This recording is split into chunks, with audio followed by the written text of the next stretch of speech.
Hi, Steve. Hey, Jim.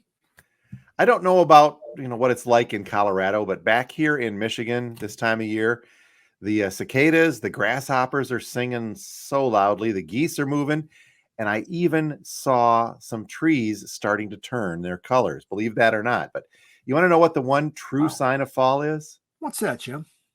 The Rocktober list is out. Oh, happy fall.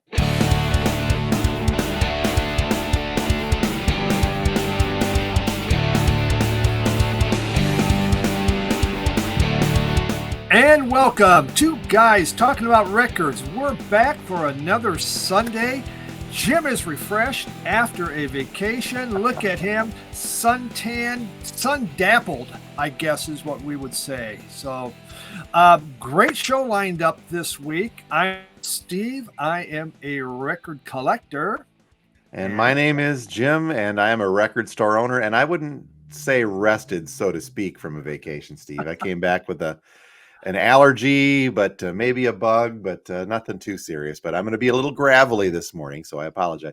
You got the deep, sexy voice happening. Yeah, it is. It is, kind of that Barry White thing going on there. But all I know is the town of Midland celebrates because, once again, vinyl can be found in Midland. I think there were some people that had withdrawals. I'm sure they did. It would have been I rarely take time off, but we were closed for the better part of a week this past week, and it was a different thing. We went all the way up to the UP of Michigan and down into Wisconsin, so a good time. But it's one of those things where you get back from vacation, you feel like you need a vacation every time.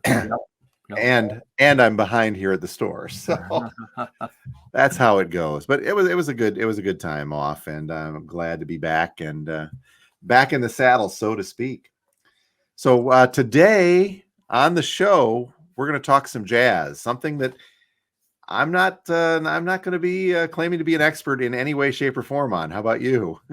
No, I'm right with you. It's going to be two guys talking about jazz that don't know a lot. That's about it.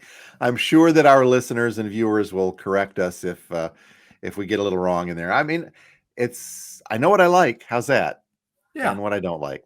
I'm right with you on that. And that's the way jazz, I guess it's with any music because you have so many genres, like in jazz, many genres. Rock, you don't like everything. But when you do find that genre, you know what? You're all in. That is the case. So we'll get to that. We'll get to the Rocktober list that we mentioned here in a couple of minutes. But because this is the Vinyl Community Podcast where we like to show off our recent additions to the collection, mine is really sparse this week because of the vacation. But how about you? How'd you do this past week? Well, I won't show what happened yesterday yet, but I did get a care package from Radio Wasteland in Midland. So you did, and did it come in a brown paper bag? You did, yes. Well, one of them did, yeah. Behind the curtain. So Smashing Pumpkins' greatest hits.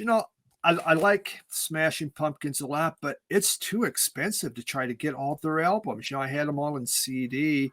So, yeah, and again, like anything, there's certain hits I really, really like. So, ta-da, that takes care of the itch. I just did get Gish, the first one. I wouldn't mind getting Siamese Dream, but after that, I think this will take care of me and do, what I need and save me a lot of money. So absolutely agreed. And the thing is, the original stuff from Smashing Pumpkins is expensive. I mean, obviously, you get stuff from that late 80s and even in the 90s, it's going to be expensive vinyl.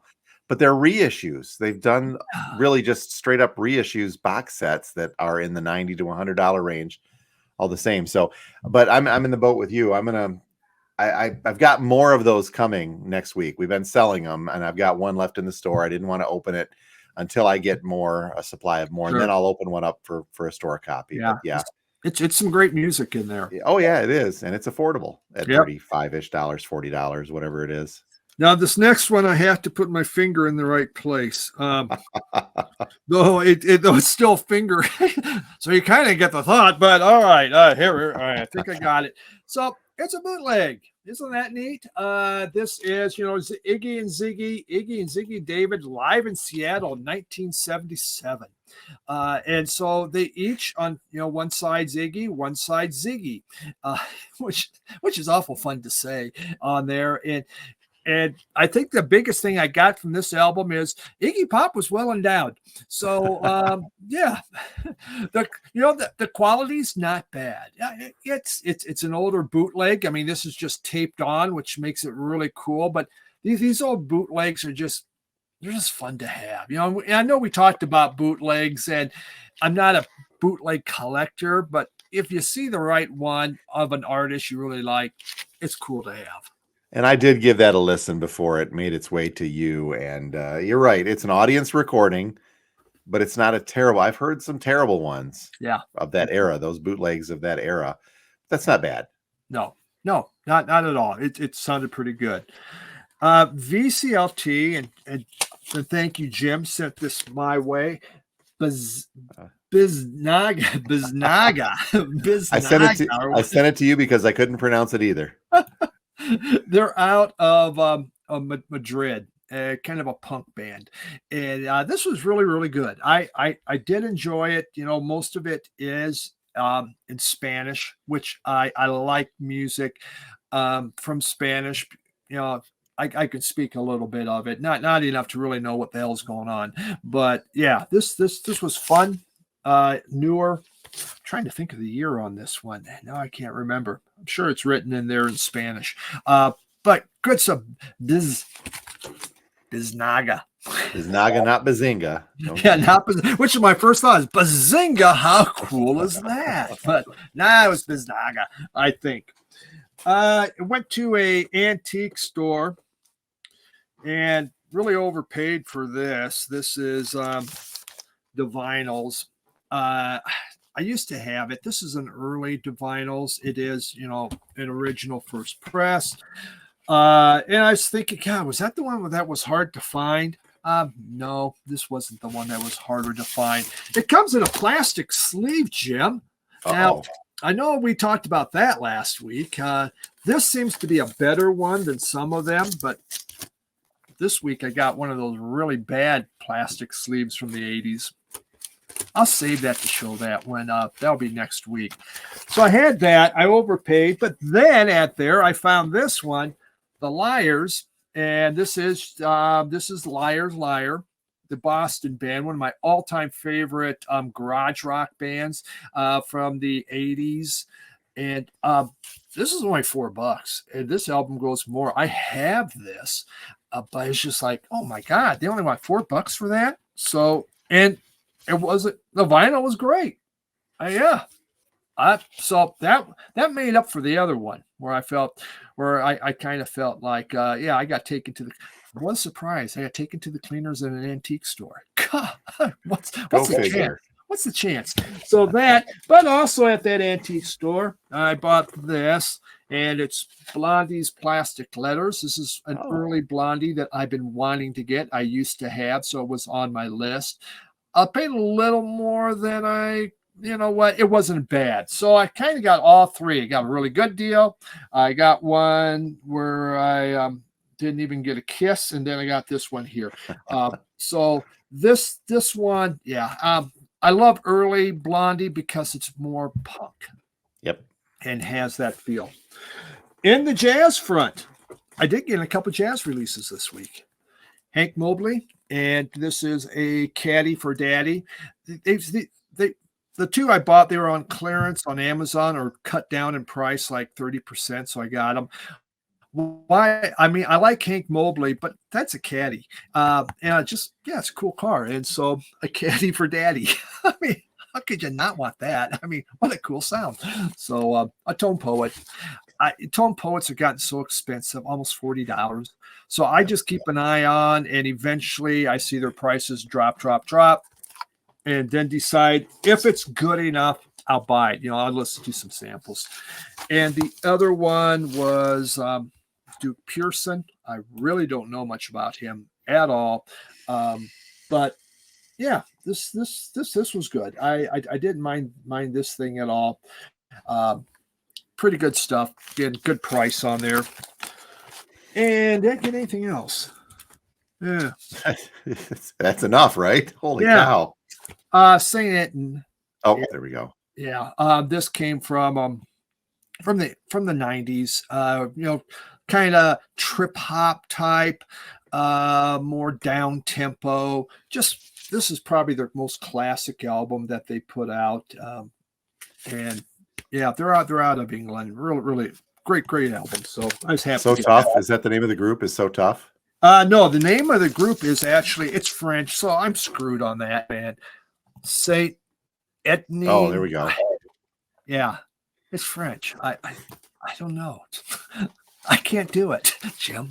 Me and French. I find I can't speak Portuguese. I can't speak French. I can barely speak English. God, I don't know what I can do. Well, Jim, you're like we. Can you find anything up north? Well, I did. The trek into Wisconsin, I had planned on going to a couple of record stores in Green Bay, but one of them was closed on Mondays and Tuesdays, and I don't get it. What kind of record store closes on a Tuesday? Yeah, really. So I do there. So we opted that. I hit a record store in Appleton, and didn't get anything, but I had a nice little talk with the folks there. Eroding Winds. I had to stop and think. Eroding Winds. There's a couple of different storefronts. They've got one in Appleton, and just the prices there were extremely reasonable. I put them on par with what we do here. And Appleton's a bigger town. They get the college town type of stuff. So again, my daughter got something. I didn't get anything there, but I had a nice conversation with the folks in general about record store, like I like to do. But where I did not hit the record stores, I did hit some thrift stores, just to, because it's always hit and miss in there. So yeah. Actually, let me do the addition to my collection. I only got one going in this week, and this is I picked up a couple weeks ago, and I finally got that clean. It's the Rolling Stones and a copy of Dirty Work from 1986. It's got a couple of cool songs on there. You remember that? And I'm not a Stones completist by any means, but there's a few things that I'll spin on here, and it's in nice condition. So thought I would add that in to the collection, but that's the only official add to the collection this week. You know what's great about that album cover is that's the Miami Vice look going on there. That was mid 80s. Oh, that's Miami all 80s Vice. With those the real bright colors. Yeah. But the garage sale, actually, I did hit a garage sale the week before we left, and the thrift store front actually turned out pretty good. Now, I already have a copy of this, so I'm picking up stuff for the store. The Rationals. This is from, I have to get my notes back up. I should know this, but the Rationals, Michigan band from Ann Arbor, 1969. Discogs calls it rock, funk, soul. I guess maybe they've got a cover of Barefootin' on there, but it's good, just typical good Michigan rock and roll. And as I've got a really nice copy of this, and this I picked up as a possible upgrade, but this one will head out to the store. Now, the thrift stores I hit in Wisconsin were no different than the thrift stores that we get. I saw $7 living strings and stuff like that, but I did grab a couple, the ones that they missed. Goodwill is just notorious. They don't put out anything good because they send that all. We talked about this on some episodes before. They send their stuff up the ladder to go be put online if they think they have any value to it whatsoever. But just some oddities. I picked up a Mr. Rogers, A Place of Our Own. This it was really cheap at this. No, not really cheap. About $5 they had on it at the thrift store. But this has got some value to it. I'll give it a listen here, but this will probably head out on the shelf. Doubtfully added to my collection. Well, that's something a little different for your collection. It is, but I like to have some of the oddities in the store here. Also found this one got by them at the thrift stores. It's the Gunfighter Ballads from Marty Robbins.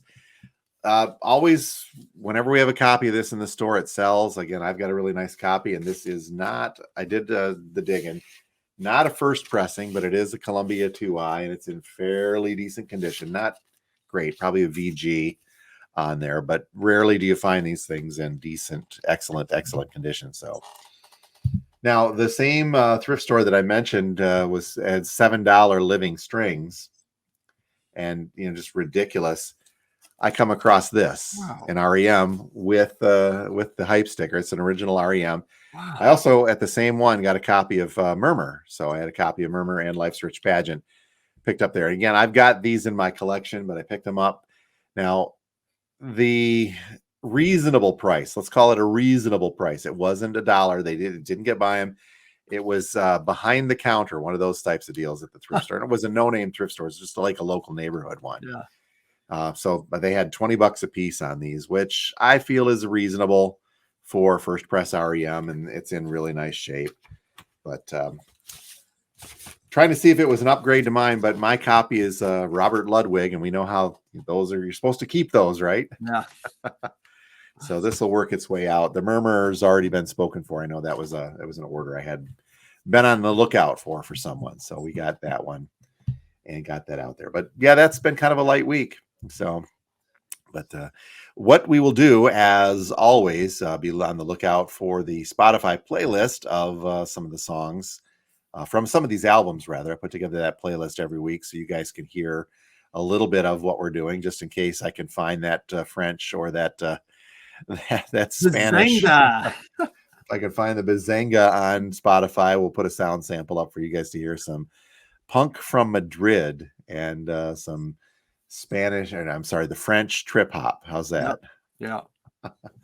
So also at the top of the show, Steve, I mentioned one of the sure signs of fall is that the Rocktober list is out. Now, Rhino Records, which is under the umbrella of Warner, as we all know, does this every October with their Rocktober. They do one in January called Start Your Ear Off Right as well. And then what they do is they lean on the huge depth of the Warner catalog. They farm that sucker out. And it's been kind of getting better every year, it seems like. But I've got this odd theory with the Rocktober releases. I think that they're trying to emulate. Maybe I'm wrong, and maybe it's just my allergy meds talking. It almost feels like they're trying to emulate the record store day lists with trying to generate the hype and putting out the list. Here it is, folks. Here's your Rocktober list. Check it out. Yeah. And it almost does seem like a little mini record store day they're trying to get out, but it's all just Warner and Rhino stuff. Well, remember, it started like with 4 albums. Yeah. So okay, here you go. It wasn't overwhelming. You could look at it. Okay, I want this, but and it every year it seems it grows, but they sell out generally, don't they? They do, and that they come in at a price point that is reasonable for the most part. Mm-hmm. But I've got the list set up here. We'll take a look at this here in a second. You'll see where I'm getting at with this, because they're taking a page from the RSD book that says, okay, we're not just going to reissue this. We're going to try to reissue something different. We're going to give you something a little bit different than just another old rehash of this, in the scope of, in one case at least, an entire album of demos that might be up your alley. I don't know if you're going to want it or not, but it's interesting. So let's go through this list and the Rocktober list. Stop me if you want some info. I've got another list called up, but just in general, I've got this list here of the stuff coming. Now, what's also interesting about Rocktober is that typically they would try to spread those releases out throughout the month. You'd get 3 or 4 a week all the way through October. But in looking at this one, this is really, they did this last January, I think, where they front loaded everything. And what that is, you see the majority of these releases are coming on October 4th. And then they skip a week and go right to the 18th and the 25th. Wow. It's almost as if they're saying, I don't think that we can get all of these in time, but if we say everything's going to be releasing on October 4th, and if it runs a week late, it's still October, and we're not going to do it. But that's the only reason I can think of for them. You mentioned this went from 4 releases all the way to this huge list of well, how many is this? I didn't even count them, to tell you the truth. Looks to be about 41 releases. Wow. Yeah, about 40 releases scheduled for the Rhino Rocktober stuff. So right off the bat, you see reissues of Black Sabbath. There's a Bush in there, Deep Purple, a 2024 remix. And the majority of these, again, are all on colored vinyl. This doesn't always say it right here. Devo, Freedom of Choice, a couple from the Doobie Brothers, an English Beat. What happened? English Beat on gold vinyl. Fleetwood Mac, Heroes are hard to find. Some Foreigner. Let's see, a couple from In Excess. Iommi, some Tony Iommi on here. I've got to go look those up as well. Just some solo Tony Iommi stuff from Black Sabbath. Of course, you got a Monkees album in there. It would not be. I mean, Rhino founded itself. They are the Monkees label pretty much for a lot of the reissues on that. Montrose, Morphine, Stevie Nicks, a couple from the Stone Temple Pilots, the Stooges. Okay, this is an interesting one. I wanted to get your thoughts on the Stooges. It's a reissue of the Stooges, just their seminal album. Let me call up my other list here. 140 gram ruby red vinyl, the Stooges self-titled album, but this one has been remixed by John Cale. So of course it's got I Want to Be Your Dog on there and lots of other iconic songs. So yeah, just ruby red vinyl for October. But had you? And I've not read anything about a John Cale remix on that, so don't know. No, I'm not sure either. I know a lot of stuff he did. Some people decide, well, really, it's not kind of where we wanted to go. Oh no, but not all. See, Third Eye Blind, Twisted Sister, Pair from Typo Negative, a pair from White Snake, Wilco, a Ron Wood solo album. I gave that one a listen. It's Ron Wood from the 70s, just doing his own stuff. Yeah. Ramones, Animal Boy, and Pleasant Dreams. Here's another one, Velvet Underground, Loaded. This is the alternative version of Velvet Underground. And my other notes on this says, let's see here. It's a single LP, ultra clear colored vinyl. And the notes say, dive deeper into the studio with this alternate version of Velvet Underground's Loaded, a track list that features early versions, demos, alternate mixes of their iconic tracks like Sweet Jane, Rock and Roll, and Oh Sweet Nothing. These versions offer a glimpse into the creative process and the iconic sound of the Velvet Underground. And that one's just going to list for $25. So I know we have talked before about these kind of demos and alternate mixes. Yeah. Essentially just saying, well, this is the stuff that wasn't good enough to make the album. I like it's ultra clear, not just clear vinyl. Ultra clear. What the heck is that? I saw Ministry was on there. Yep. And a Jenny Lewis was on there. Yep, Jenny Lewis, Voyager, 10th anniversary, a pair from Ministry. Oh. Then wrapping things up, The Cars, Foghat, Foreigner, Iron Butterfly, a porno for Pyros toward the end of the month, and a Yes Singles too, which is a new compilation. They did that last year with Yes Singles. So again, the majority of these are coming scheduled for October 4th. Then they skip the 11th and go straight to the 18th with 3 releases on the 18th. And then they wrap up everything else on the 25th. Okay. Wow. And again, I think the majority of the stuff looks to be in the 25 for the single LP, 35, maybe 40 in some cases for the double LPs. But yeah, nothing more than $40 that I see on there. So that, I guess, is maybe some good news, and they're keeping the prices down on these.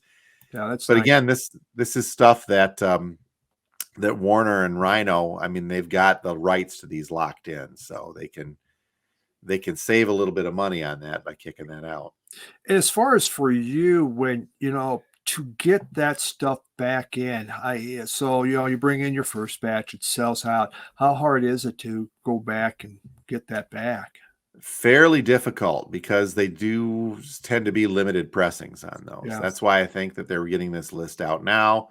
We're a month out from that first release date, but already I'm getting solicitations from our distributors to say, here's the list, decide what you want, because it's going to be limited quantities. But after that initial buy, I think that it's going to be tougher to get them in. Come mid to late October into early November, they're going to be non-existent. So if people really want something on there, really get on. I know with you, they could say, hey, I would like this, and you'll put in an order for them. Yep. It's just you need to get it early enough so you can get in there on time to try to get it. Yep. And I don't think the initial one's going to be tough to get, but and that's just it too. There's some of these on there that I think are going to be readily available into December even.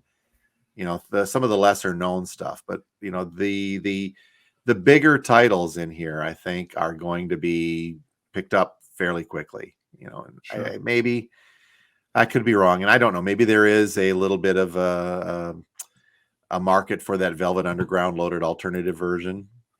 Yeah, it's the CD box sets. They were loaded with that stuff on there. That I You used did. to have. I think I kept some of those CDs, with the alternative takes. But it really, to me, it came down to the fact that, well, they put the best stuff on the album, and Yep. like, if you really want to be a student of that group, sure, you know what? Hey, I'm going to listen to that, and oh, do you hear that part? But that probably is not me.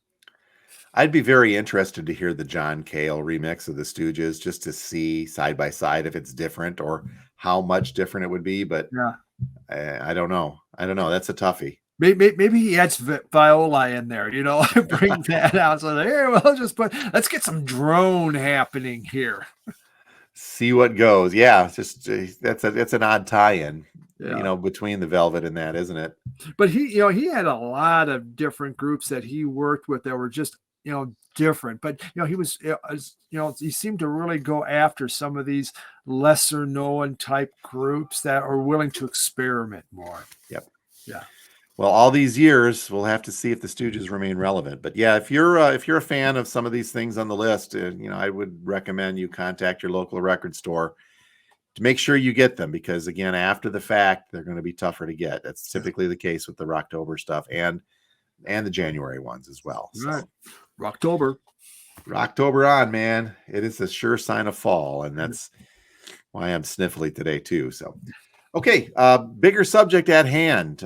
We had been talking for some time, Steve, about delving into the jazz side of vinyl collecting, and I think more than anything, this is a genre that I am not too well versed upon. I know what I like. I've got several jazz albums, and by several I mean probably a dozen or so. Yeah. Not a great deal, but I do know that I like the ones that I have, and some of the others I have for collectability purposes as well. Sure. And I listen to them occasionally, but it's just not a genre that I'm not going to say, hey, I'm Mr. Jazz, I know it all. Because Yeah. I don't. But we wanted to take this challenge on to see what we like and talk about that. Yeah, my collection, I had 6 cubes of jazz, just straight jazz. And yeah, I used to have a lot of CDs, obviously, but after the flood, none of my Miles Davis CD box sets got destroyed in the flood. They were all up just there, right next to the ceiling, and the water almost hit the ceiling, but didn't quite. And they stayed dry because the bookcase they were on was one of the few ones that didn't topple over. So yeah, which was good because those are very expensive, these Miles Davis CD box sets. But to me, Miles Davis probably has my favorite album of all time, and obviously a jazz album. And as far as an artist goes, he's one of my all-time favorites.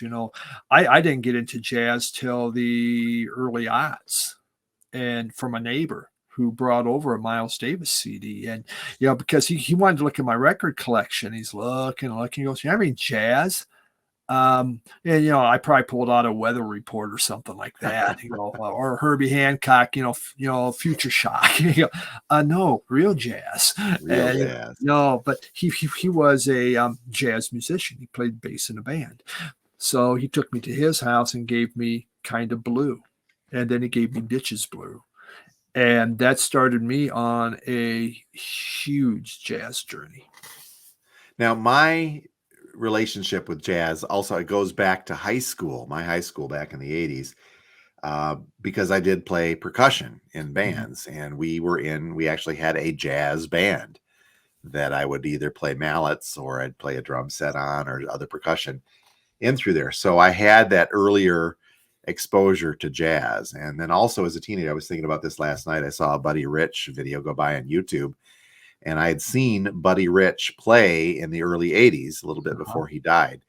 And he was absolutely phenomenal. He came to Lansing, Michigan, and I got snuck into a bar to see him play at the age of probably 14 or so. Okay. So it was not a stranger to me. But for me, jazz is a lot like saying, well, I like jazz. It's like saying, okay, well, what kind of jazz? It's like delving into certain genres of rock. You like prog rock? Do you like hard rock? Do you like heavy metal? Well, in jazz, you've got this wide range of stuff also that runs everywhere from the older Dixieland, some of it bordering on to blues in some cases. You delve into that a little bit till you get to what I would think to be the classic era of jazz in the 60s with the Miles Davis, the John Coltrane, Thelonious Monk et al., to some of the more modern stuff. And I tend to fall into that category of the classic era when it comes to those.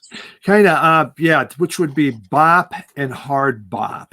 Were the two from 50s to the 60s where they really, again, jazz began to change from the swing bands, the large swing bands that were quite expensive in that, and people wanted this more intimate. And then suddenly Charlie Parker comes out and starts playing, and you get this bop music, which was faster paced, quick, but exciting. And everybody began, especially out in New York, began to fall into that. And of course, then that filtered into a hard bop, which is just again a harder style of this bop going on. And the genres, then you had soul jazz that came, you have Latin jazz that came, because what was going on in the rock world was also filtering into the jazz world. They're hearing this and they're saying, okay, this is cool, this is good stuff.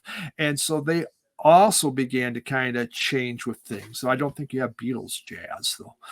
No, a lot of those smooth ones play a lot of Beatles.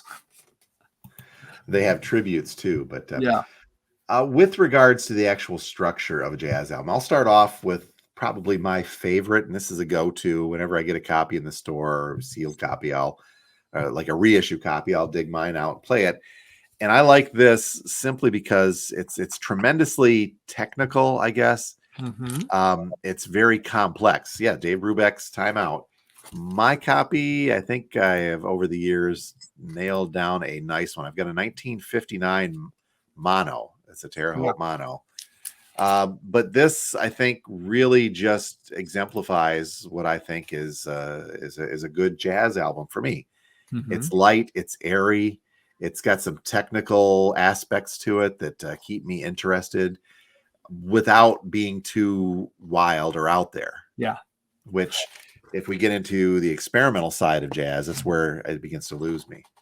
That's also a mono, 59 mono on there, but it got a little sticker in that. But it's highly accessible. I mean, for someone that's not, I want to listen to jazz, I want to try it. It's a classic to have. I always think of this one as an absolute classic if someone's not into jazz. I would say again, Miles Davis, Kind of Blue, favorite album of all time. When I did a ranking, this was number one for me. I never tire of it. It's beautiful music. It just takes me away, and I love listening to it constantly. And to me, the other one where if you had I just want to try jazz, the Getzen Gilberto. I mean, how many copies have you seen of this come through, Jim? I mean, and not many lately. It used to be all over the place, but that one has got a little resurgent into it. Girl from Ipanema. It's 60s, iconic. It's one of those jazz songs that made the top 40. Because it has the Brazilian, which again, Brazilian music was taken off, and jazz was a large part of that, bringing it into the whole swinging 60s and stuff like that. And so, those three albums there, those first three we showed, are just, for someone never into jazz, those are great bets. Good essentials. Now, My Kind of Blue is a music on vinyl reissue. I've yet to come across a decent early copy, or if I did, you picked it up from me years ago, I think. The only other Miles Davis that I have in my collection is Roundabout Midnight, sorry, which is an earlier. What one is this? So yeah, the music on vinyl sounds phenomenal, but the Round Midnight is a 57 mono 6-eye. So again, not a slouch on the Discog side of things. And that's what I think a lot of that older jazz does tend to be fairly collectible, have a good value. See, I have about a cube and a half of just Miles Davis. Again, he's the one. If it's a MoFi, I don't buy tons of MoFi, but if it's a Miles Davis, as you know, I jump at it and get going. And my second favorite jazz album is Bitches Brew, which was a whole different direction. And what's interesting about this album here is this lady, Betty Davis. Miles married her. She was a wild woman, a real wild woman, and she was into the funk that was happening. And so she's telling Miles, get rid of the suits. You need updating your sound to be relevant. And he did. He dropped the suit, the 60s of suits, ties, that's what you did. Then came this. And this is one wild, great. The funk in this is so incredible. The band, the rhythms they're putting out. He brought in electric guitar. He had been experimenting with electric guitar for the last couple albums. It is full on electric and just incredible, but a large part due to his wife, who really they didn't stay married very long, because even he said he couldn't keep up with her. So this is a phenomenally good funk album too. One of my all-time favorites, Betty Davis's debut there. So in Bitches Brew is where it started to drift for me. It's like I get where they're going with it, but it was almost a little bit too much of a departure from Kind of Blue for me to go in that direction. You had like spiritual jazz was taken off in the 60s, and it gets out there kind of. Of course, free jazz, which is scary as all get out unless you're really, really into jazz. And I have some great friends that love free jazz. I just don't get it. I think spiritual jazz, the classic, you got that one. Yeah. So I love Supreme. It's your classic example of what spiritual jazz music's really all about. But a lot of it, I just can't do either. So my Coltrane collection is fairly limited as well. I can start off with I've got a good copy of Blue Train. Mm-hmm. This is actually a Blue Note version from 1964, and not again. Collectability wise, this gets into that more piano jazz, although I feel it's a little less structured than the Brubeck stuff was from a few years earlier. Yeah. And the other biggie is Lush Life. I've got a copy of that. Good early copy. The value on this is just it's out there. It's in the top end of it is about $500 on Discogs. Wow. And this is considered hard bop as well.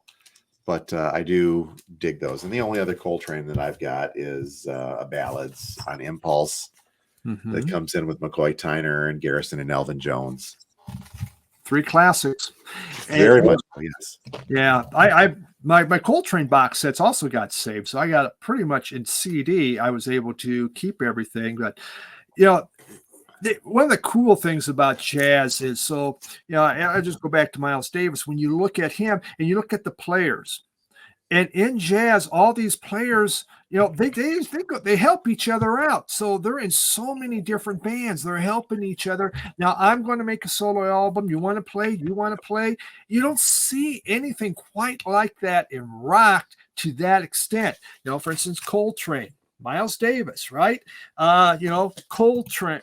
Miles Davis. There's Herbie Hancock. Yep. Herbie Hancock's 60s albums to me are incredible. He really got into fusion, and that's what he's known for, his fusion.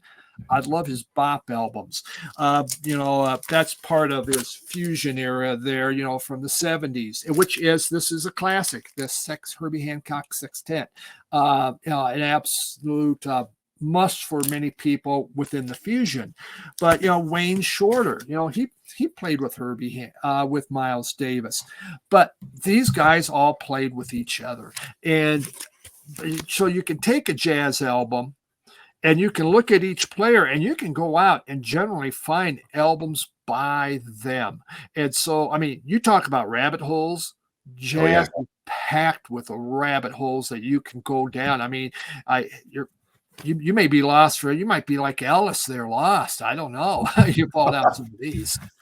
Odd that you mentioned that, because one of my only new age-ish jazz albums, and I've had this since high school, is a Chick Corea, Mad Hatter, which is a concept album based solely on Alice in Wonderland.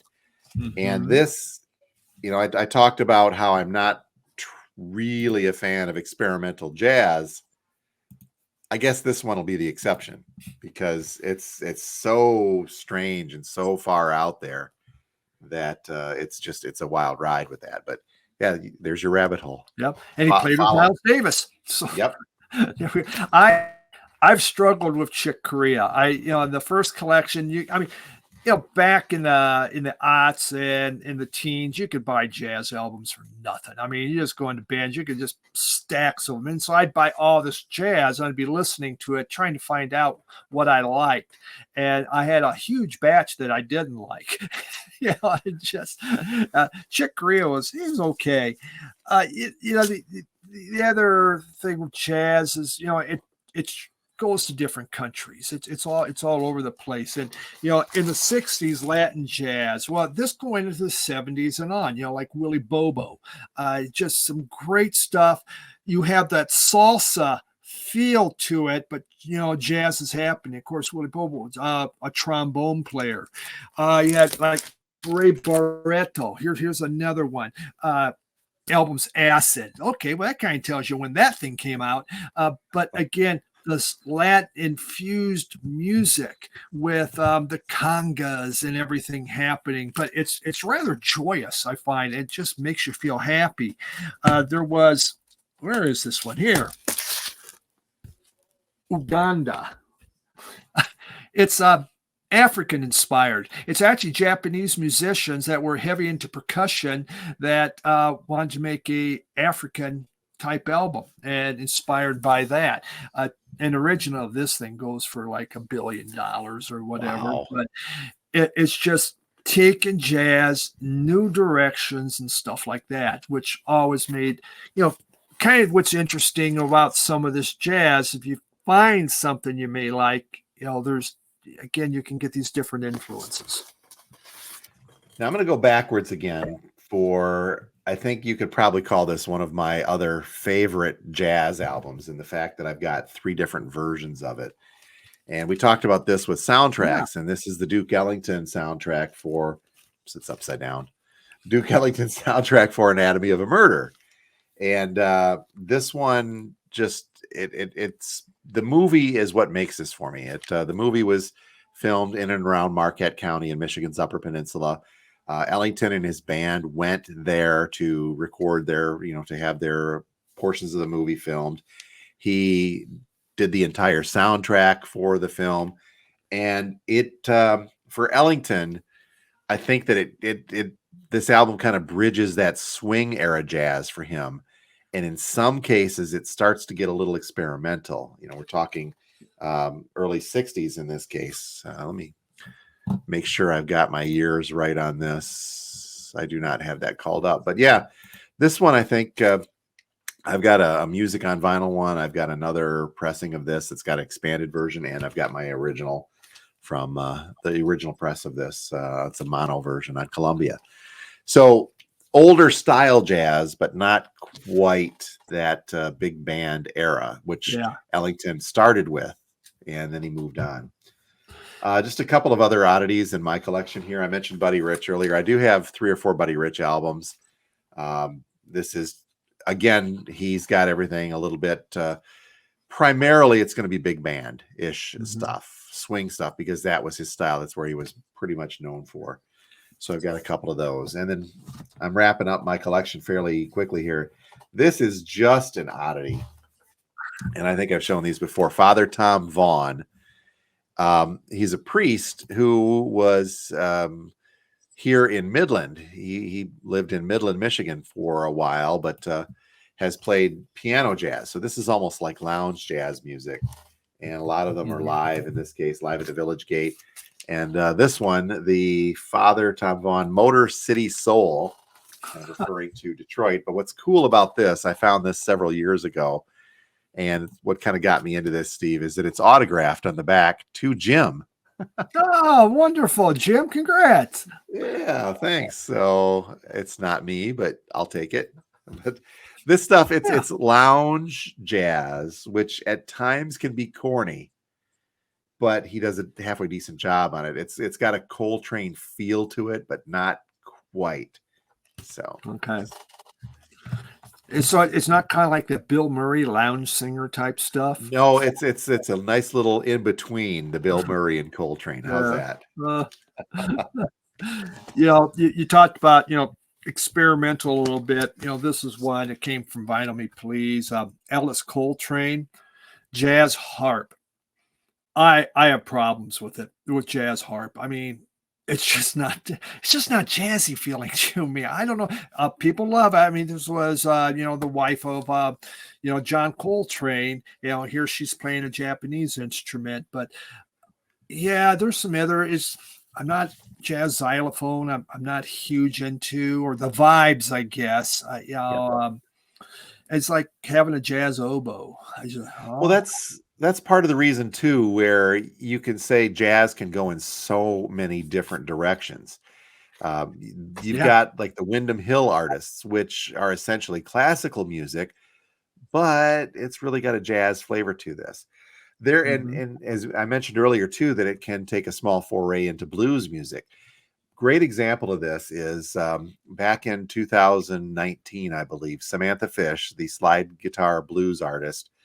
She's phenomenal when she plays the blues, but she played in Freeland, Michigan, not too far from here, at a blues fest, and Larry McRae was there. He actually stole the show, by the way, but Samantha Fish showed up to play her slide guitar blues, and instead of a harmonica with one of the band playing, they had some keys, and I want to talk almost like a violin in some cases, and it turned it more into a jazz blues feel than it was a rock blues feel. And just the simple addition of a harmonica and getting rid of a string would have changed that tremendously, but it still had a jazzy feel to it. Not, again, I didn't mind, but it's just that was a little weird choice to make. But that exemplifies, I think, the idea that jazz can be almost what you want it to be, and you can pinpoint the subgenre of jazz that most pleases you. You're talking about rock musicians or blues musicians going to jazz. Stevie Ray Vaughan, his last full album, In Step, the very last song is called Riviera Paradise, goes on for over 7 minutes. It was a foray into jazz that was just gorgeous. It's my favorite Stevie Ray Vaughan song of all time. It was so interesting, and he's just playing that guitar, but it's definitely jazz. You just want, is this a direction he's going to go? Sadly, we didn't get to find out with his. Yeah, exactly. On Record Store Day, obviously a lot of jazz goes on, right? But the most popular ones are these jazz dispensary albums. Oh yeah. And it's a great way for people to learn about the new jazz that's happening out there. Well worth, you can easily, there's people that want to collect every one of them. I used to, but it's not worth me trying to go back and track them down again. But I've been picking up a few of these here and there, and generally they're very, very good. What's neat is right now the jazz scene to me is exploding in the UK. Japan has a huge jazz scene. They stay extremely strong in jazz, but the UK has so many great jazz albums coming out from there. A couple of them here I have. This is a guy named Greg Vogt. This is Symphony Pacific. Oh, God bless it. Can't we just do stuff that Steve can read? But Greg Vogt, he makes some really. It's very easy to listen to jazz. It's nothing wild or out there. Sometimes kind of mellow, but very interesting stuff. This one came out this year. It's called London Brew. And pretty cool cover there. Harder jazz. Just, again, very different, very interesting music going in different ways. This was they based it upon Bitches Brew. They just came in and they just began playing and to see what came out. Isn't that, as I was going to say, that is more of a tribute to Bitches Brew from some newer artists. Yeah, but you don't hear a lot of Bitches Brew in it. Really? But it was, definitely how Bitches Brew was recorded. Hey, here's our general concept. Whatever you come up with, turn the tapes on, and away they went, which is what makes Bitches Brew so cool. This was extremely popular. Sons of Kemet, again, out of the UK, a more recent one. They're putting out albums. This definitely has some, believe it or not, some African type vibes in there. I know, shocker. But really, some very interesting new jazz coming out. There was Snarky Puppy, Sylvia. Cool stuff. Just it's different. But there's great new jazz coming out. It's just, like myself, I love Miles Davis, so I'm into that, or some of these other ones I really, really like. But I've been trying to find out what is new and what is happening. Some of it's free jazz. Some of it's way out there. I can't do it. I don't enjoy it. You put it on, you hear the squawking and that. I find it's not peaceful or restful. It's irritating. It's a little anxiety going. Yeah. It's just like, why are you doing that? I mean, and I have a few where I just wonder. This was one. Darius Jones. Actually, someone said to give it to. There's some really good stuff on here. He just plays tenor sax by himself. It's just solo. But there's times where it's squawking, man, and I can't find the music. I can't. Melody, maybe that's it. Free jazz generally doesn't have a melody happening, or if it is, I don't get it. And I like a melody. I like something you can hum. Structure in some case, any kind of structure, which is where I got with the Brubeck. Yeah, very, very, very much so. But for those that like it, they get it, they hear it, they go, "Wow, that was interesting." What he did, and maybe they really know that instrument. And goes, "That was hard to play. How did he do that?" And they can see that. I'm not there with that, and I don't anticipate at my age to try. Not gonna do it. Not gonna do it. Yeah. So if a person is thinking about, okay, I'm going to start getting into jazz, I think based upon some of the commonality between our collections, that a Dave Brubeck Timeout or Miles Davis kind of blue or some Coltrane is going to be those first steps into something that's a little bit more accessible without getting too wild. Agree. I definitely think those are very easy steps to take. If you're younger, those jazz dispensary albums are a wonderful way to listen to new groups putting out some jazz that you could start to dig into and find out, yeah, that's really good stuff. I have in my collection, but I couldn't find it this morning. I think I left it at home. It's a box set of the Smithsonian Jazz. I've seen these around at the store a few times. And it does cover a lot of that older Dixieland, which is almost coming from sparse blues, carries it through the more classic era of the 60s, and then begins to toy with some of the experimental stuff in the late 60s, early 70s. It's a Smithsonian compilation. So wish I had one to show you, but I don't have it right here. But that's another great way if you find those types of early compilations to get you involved with some of the earlier artists as well. Yeah, it is. And, because, it started in, the 1910s, the teens and the 20s. You had the roaring 20s. Jazz was huge back then. Ragtime. Then, of course, the 30s. My mother grew up loving big band, Glenn Miller, Benny Goodman. That was of her youth. that was the type of music. So, but that's when jazz was the music. And and you had your singers that were out there doing it. We didn't show any of them, but your Sarah Vaughan's, your Billie Holidays, pop singers, Ella Fitzgerald, but they were jazz singers. Well, it's like Frank Sinatra, even. Yeah. You Exactly. get into that, the basis, the early Sinatra stuff. So, well, very curious to see where you folks stand on this. Do you have a jazz collection? Are you a jazz aficionado? Are you more of an expert than either of these two guys could be? You did pretty good. You held your own with a lot of jazz stuff there. It makes me feel like I need to do more research on my side. Well, I have a few more jazz albums, Jim.